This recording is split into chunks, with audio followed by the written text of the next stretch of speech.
Hello everyone, ये second video है electricity का, जिसमें हमने लास्ट में चार्जेस, इलेक्ट्रिसिटी क्या है, चार्जेस की प्रॉपर्टी, चार्जेस कितने टाइप के हैं, इन सब के बारे में पढ़ा। अब हम आगे इसके पढ़ेंगे टाइप ऑफ मटेरियल्स की, यानी कि करंट या चार्जेस किन मटेरियल्स में फ़्लो करता है, किन मटेरियल्स फ़्लो नहीं करता है। तो सबसे पहले बात करते हैं कि टाइप ऑफ मटेरियल की। तो टाइप ऑफ मटेरियल दो तरह के आपके होंगे, पहला आएगा कंडक्टर्स और दूसरा इंसुलेटर्स।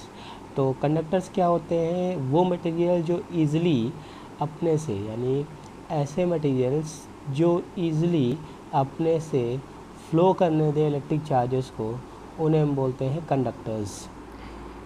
एक दूसरी लैंग्वेज में भी बोल सकते हैं the materials which allow to flow electric charges and heat through it, that is called conductors.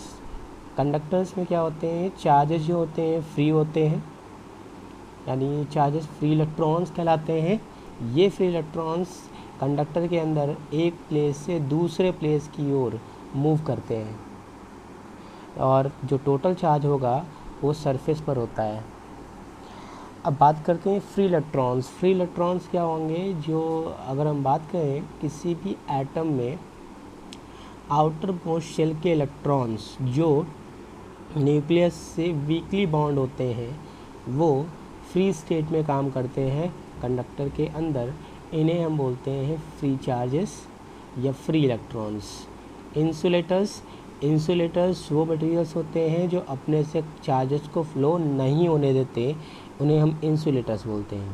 पहले कंडक्टर के एग्जांपल्स की बात कर देते हैं। तो कंडक्टर के एग्जांपल एक होगा मेटल्स, दूसरा बहुत बड़ा एग्जांपल है ह्यूमन बॉडी। यानी ह्यूमन बॉडी भी क्या है, गुड कंडक्टर है, जिससे चार्जेस ईजिली फ्लो कर जाते हैं। मेटल से भी चार्जेस ईजिली फ्लो होते हैं। Insulators materials which do not allow to flow of electric charges through them are called insulators. Insulators में वैलेंस इलेक्ट्रॉन जो होते हैं वो टाइटली बॉन्ड होते हैं टू देयर रिस्पेक्टिव एटम, यानी न्यूक्लियस। चार्जेस जो होते हैं इसमें फ्री स्टेट में नहीं होते हैं, जिसकी वजह से ये एक प्लेस से दूसरे प्लेस तक फ्लो नहीं करते हैं, और इसी वजह से चार्जेस का फ्लो उसके अंदर नहीं होता है। एग्जांपल की बात करते हैं तो ग्लास, प्लास्टिक, रबड़, ये एग्जांपल हैं इसके इंसुलेटर्स की। इसके बाद आता है कि जब चार्जेस को हमने एक दूसरे के पार रखा तो उनमें फ़ोर्स काम कर रहा है। ये फ़ोर्स क्या कहलाता है, ये फ़ोर्स कूलाम्स साइंटिस्ट थे, उन्होंने बताया था इस फोर्स के बारे में। इसे इलेक्ट्रोस्टैटिक फ़ोर्स भी बोलते हैं। अब ये इलेक्ट्रोस्टैटिक फ़ोर्स है क्या चीज़, जिस तरह से हम लोगों ने एक लॉ पढ़ा था क्लास 9th में, न्यूटन्स लॉ ऑफ ग्रेविटेशन। इसके अकॉर्डिंग अगर दो बॉडी एक दूसरे के पास रखी हैं, अगर दो बॉडी एक दूसरे के पास है, मान लिया दो बॉडी है हमारे पास, A B, body A and B, इसका मास m1 है और इसका मास m2 है, और इनके बीच की जो डिस्टेंस है वो आपकी है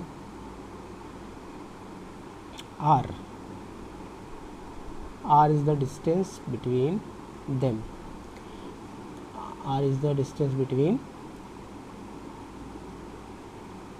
them.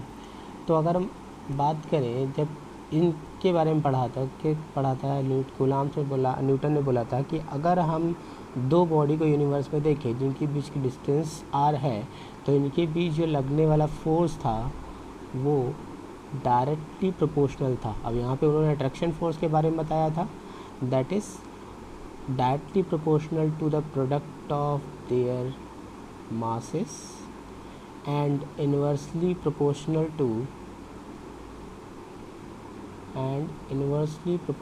to the square of the distance between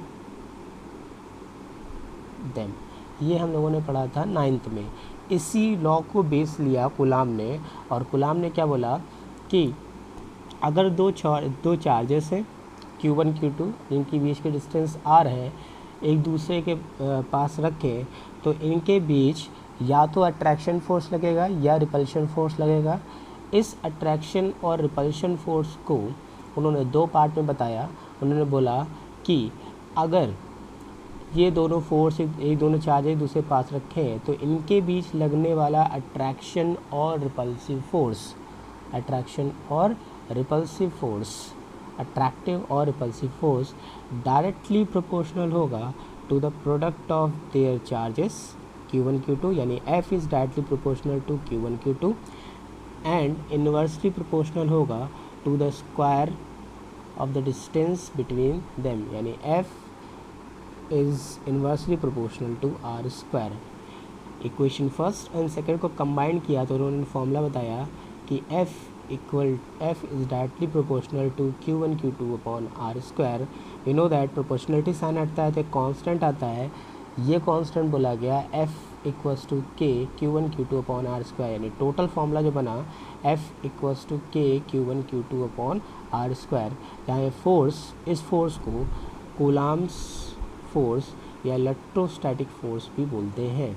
यानी इन्होंने दो चार्जेस के बीच लगने वाले अट्रैक्शन फोर्स और रिपल्सिव फोर्स के बारे में बताया, जिसे इलेक्ट्रोस्टैटिक फोर्स के नाम से जाना गया। इसके बाद नेक्स्ट आपका आता है इसमें इलेक्ट्रिक करंट के बारे में। तो इलेक्ट्रिक करंट क्या है? किसी भी कंडक्टर में रेट ऑफ फ्लो जो होगा चार्ज का उसे बोलते हैं इलेक्ट्रिक करंट। यानी किसी कंडक्टर के per unit cross section area से के पर यूनिट टाइम पे, यानी amount of electric charges flowing through any cross section of conductor per unit time. किसी कंडक्टर से पर यूनिट टाइम में जितना चार्ज फ्लो करता है उसे बोलते हैं इलेक्ट्रिक करंट। इलेक्ट्रिक करंट अगर मान लिया Q चार्ज पास हो रहा है किसी भी कंडक्टर से टाइम t से t plus delta t time में, और करंट कैसा है? स्टडी है, यानी एक बराबर है, जिसका फ्लो एक जैसा है, एक समान। Rate of flow does not change with time, यानी स्टडी करंट मतलब rate of flow does not change with time. जो फ्लो है वो चेंज नहीं हो रहा है, मतलब कभी किसी टाइम पर 5 कूलाम का चार्ज फ्लो कर रहा है, कभी 10 कूलाम का, ऐसा नहीं होगा, लगातार एक बराबर होगा। तो उसे बोलते हैं इलेक्ट्रिक करंट। यानी I इक्वल्स टू Q/2। यहाँ I इलेक्ट्रिक करंट है, Q इलेक्ट्रिक चार्ज है और T टाइम है। अब अगर हम यहीं से इसकी यूनिट निकालना चाहें तो इसकी यूनिट क्या होगी? इसकी यूनिट जो होगी वो होगी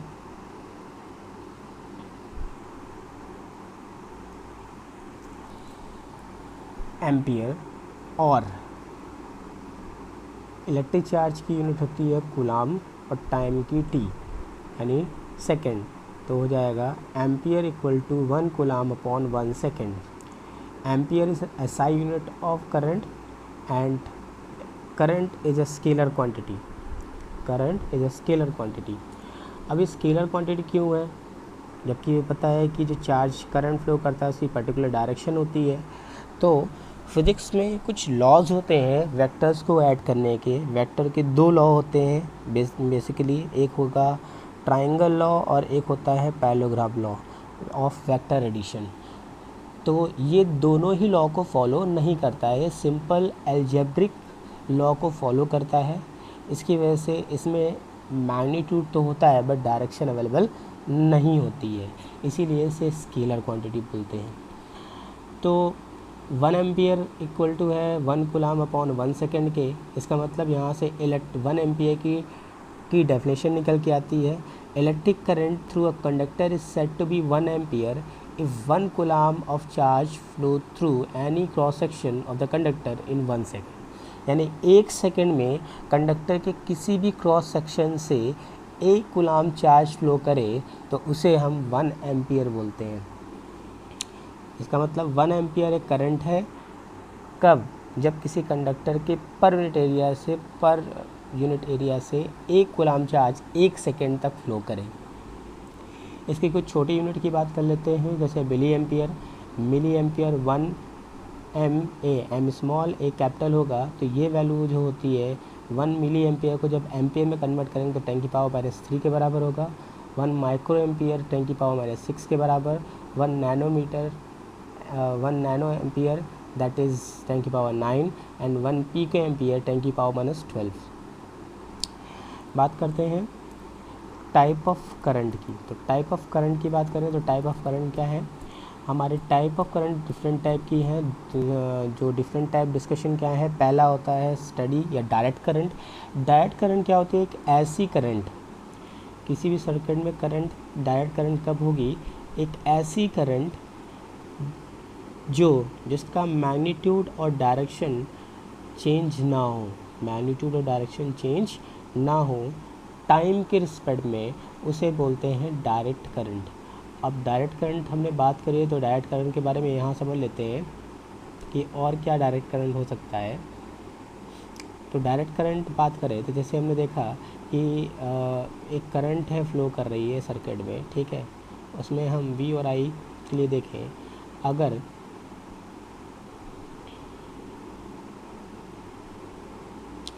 ये हमारी एक है एक्स एक्सिस और एक है वाई एक्सिस, अगर करंट कुछ इस तरह से है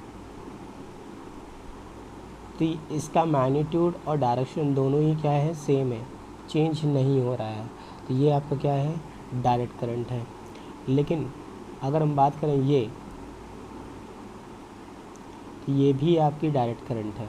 क्यों? क्योंकि इसमें मैग्नीट्यूड भी पॉजिटिव है और डायरेक्शन भी पॉजिटिव एक्सेस पे चल रही है। लेकिन अगर हम बात करें इस करंट की,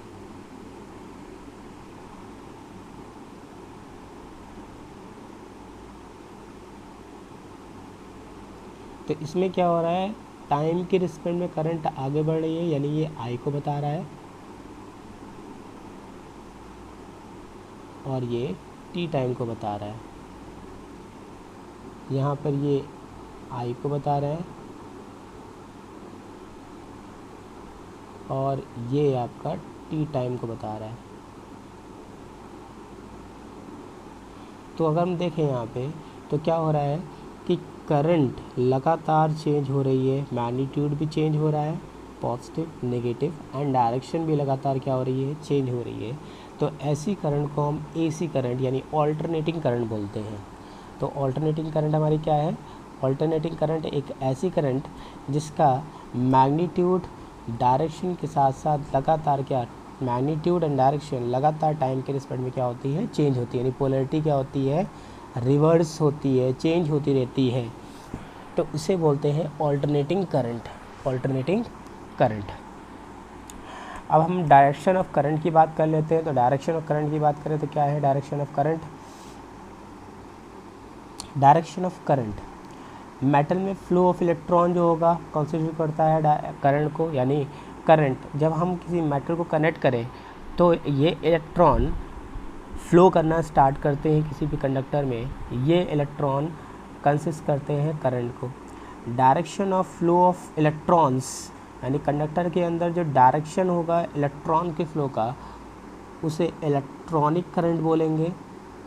और the direction of flow of positive charge, जो हमने एक्सटर्नल सोर्स कनेक्ट किया है उस मेटल से या उस कंडक्टर से जो इन इलेक्ट्रॉन्स को फ्लो करा रहा है, उसे हम बोलेंगे आपका direct that positive charge that is called convection current, convection current, यानी एक ऐसी करंट जो पॉजिटिव चार्ज की वजह से फ्लो कर रही है। जैसे इसको हम समझते हैं इस तरह से, इस डायग्राम से,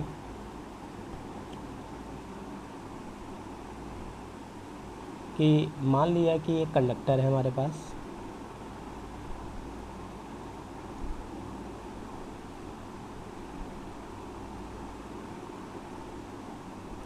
और इसको हमने कनेक्ट कर दिया एक सोर्स से, यानी एक सोर्स आपकी कोई भी हो सकती है, एक बैटरी हो सकती है या एक सेल भी हो सकता है। सो दिस इज़ पॉजिटिव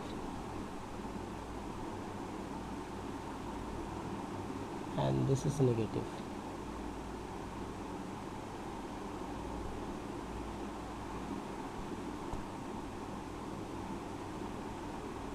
फिर से देखते हैं एक बार, तो ये आपका पॉजिटिव एंड है और ये आपका नेगेटिव है, ठीक। जब इसमें हम चार्ज जब हम इसको एक्सटर्नल सोर्स से कनेक्ट करेंगे तो जो पॉजिटिव चार्ज होगा वो कुछ इस डायरेक्शन में फ्लो करेगा, जबकि जो नेगेटिव चार्ज होगा वो कुछ इस डायरेक्शन में जाएगा। यानी जो डायरेक्शन है चार्ज माइनस चार्ज की वो अपोजिट है इसके। ये डायग्राम्स थोड़े से डिफरेंट बन रहे हैं क्योंकि अभी ज़्यादा प्रैक्टिस नहीं है इसकी, तो hope very soon it will be clear, ठीक है। आई होप ये आप लोग को क्लियर हो रहा होगा और आप लोग समझने की कोशिश कर रहे होंगे इस चीज़ को, but I am trying my best. So कोशिश यही करूँगा जल्दी से जल्दी आपको और से अच्छी चीज़ दे सकूँ। फ़िलहाल बात कर रहे थे करंट की, तो चार्जेस का फ्लो होगा, यानी कि अगर हम एक कंडक्टर को कनेक्ट कर रहे हैं किसी भी एक्सटर्नल सोर्स से तो पॉजिटिव चार्ज फ्लो करेगा from one to end to another end, और उसके अपोजिट डायरेक्शन में इलेक्ट्रॉन फ्लो करेंगे। तो फ्लो ऑफ इलेक्ट्रॉन की वजह से जो करंट बनेगी उसे बोलेंगे इलेक्ट्रॉनिक करंट, और जो फ्लो ऑफ पॉजिटिव चार्ज होगा उसकी वजह से करंट जो बनेगी उसे बोलेंगे कन्वेक्शन करंट। बात करते हैं नेक्स्ट पोर्शन की। सो इसी के बाद आता है electric field. What is electric field? तो किसी भी चार्ज के अराउंड का वो स्पेस जिसमें हम दूसरे चार्ज को लेकर के आए और वो एक्सपीरियंस करे the force of attraction and repulsion को, the force of attraction and repulsion को, तो उसे बोलते हैं हम इलेक्ट्रिक फील्ड। मान लिया कि यहाँ पर एक क्यू चार्ज रखा हुआ है ये, और इसके अराउंड ये इसकी फील्ड है। इस पर हम दूसरा चार्ज अगर लेकर आए, मान लीजिए ये भी पॉजिटिव चार्ज है और ये आपका है ये भी पॉजिटिव चार्ज है, इसे बोलते हैं unit positive charge, unit positive charge.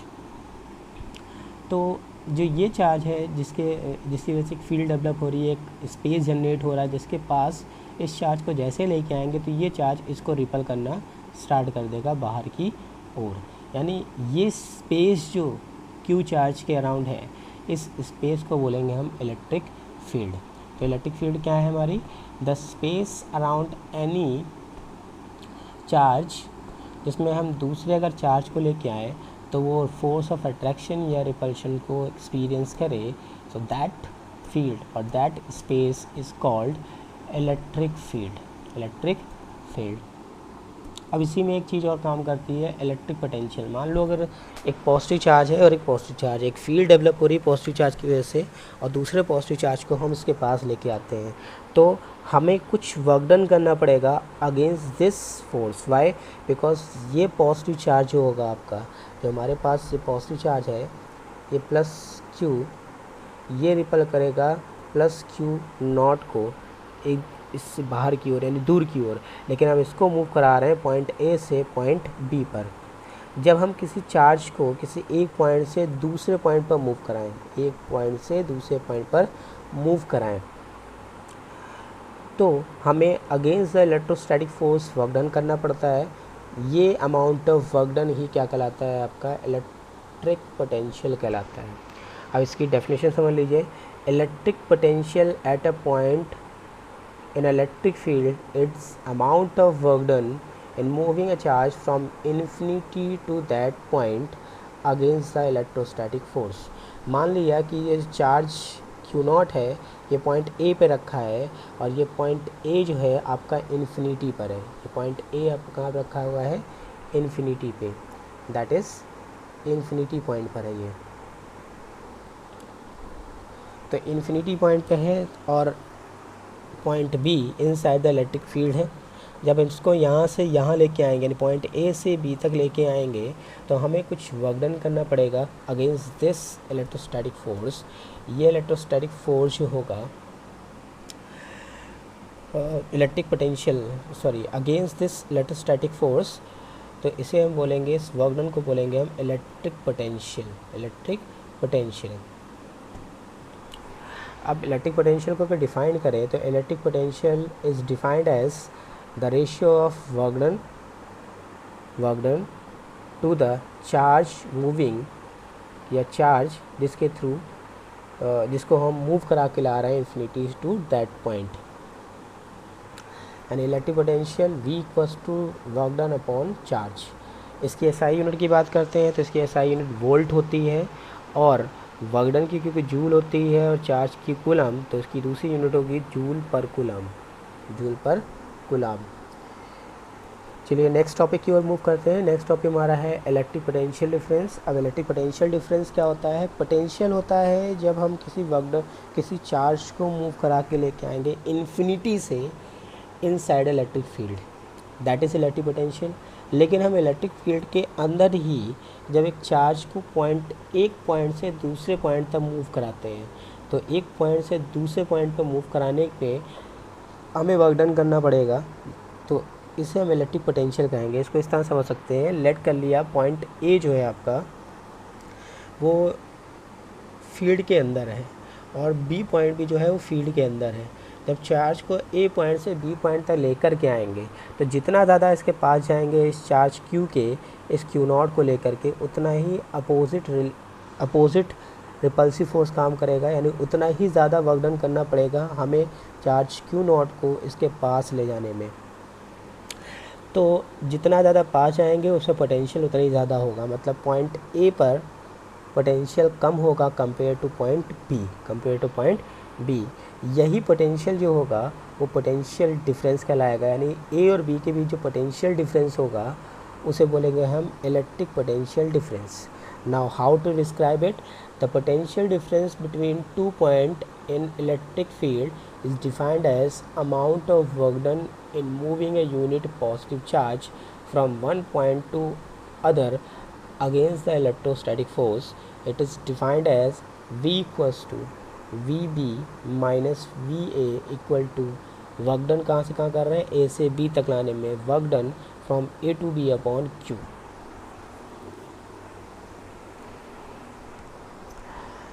Next इसमें बात करते हैं, ये तो हुआ electric potential difference.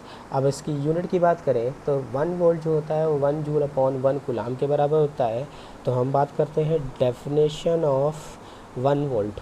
Definition of 1 volt की बात करें तो electric potential at a point in electric field is said to be 1 volt if 1 joule work has to be done in moving a unit positive charge from infinity to that point against the electrostatic force।